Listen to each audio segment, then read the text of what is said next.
এখন সবচেয়ে বেশি সবার মনে একটাই প্রশ্ন জাগছে যে চ্যাম্পিয়ন ট্রফি 2025-এর ফাইনালের পরেই কি রোহিত শর্মা ও বিরাট কোহলি অবসর নিতে চলেছে? তাহলে কি আর আমরা ক্রিকেট খেলতে দেখতে পাবো না রোহিত শর্মা ও বিরাট কোহলিকে? গৌতম গম্ভীরই বা কি বলেছে রোহিত শর্মার এই অবসর নিয়ে? আর 2027-এর বিশ্বকাপ পর্যন্ত রোহিত বিরাটদের দেখা যাবে কিনা, এই সবই দেখবো আজকের এই ভিডিওর মাধ্যমে। তাই ভিডিওটা একটুও না টেনে সবটা দেখবে প্লিজ। আর রোহিত শর্মা ও বিরাট কোহলিকে যদি ভারতীয় জার্সিতে আরও দেখতে চাও তাহলে ভিডিওতে একটি লাইক করে জানিয়ে দিও।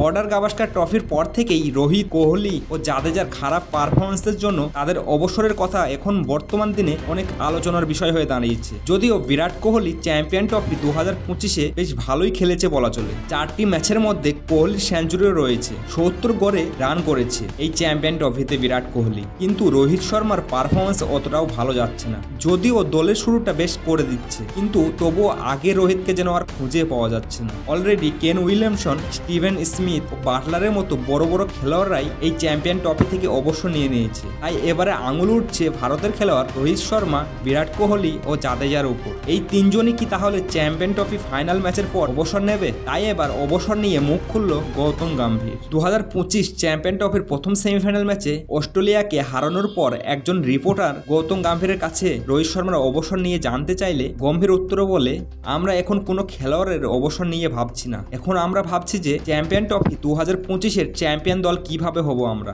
আমাদের চিন্তা ভাবনা এখন ফাইনালটিকে নিয়েই। আর আমার মনে হয় রোহিত শর্মার ইনিংসটা ছোট হলেও দলের জন্য অনেক কার্যকারী হচ্ছে। তাই রোহিত অবসর নেবে কি নেবে না এ বিষয়ে এখন আমরা কিছু আলোচনা করিনি। বস, তোমার কি মনে হয় রোহিত শর্মা, বিরাট কোহলি ও রবীন্দ্র জাদেজা কি চ্যাম্পিয়ন ট্রফির ফাইনাল ম্যাচটির পরেই অবসর নেওয়া উচিত, না এখনো খেলা চালিয়ে যাওয়া উচিত? অবশ্যই তোমার মূল্যবান মন্তব্যটি কমেন্টে জানিয়ে দিও।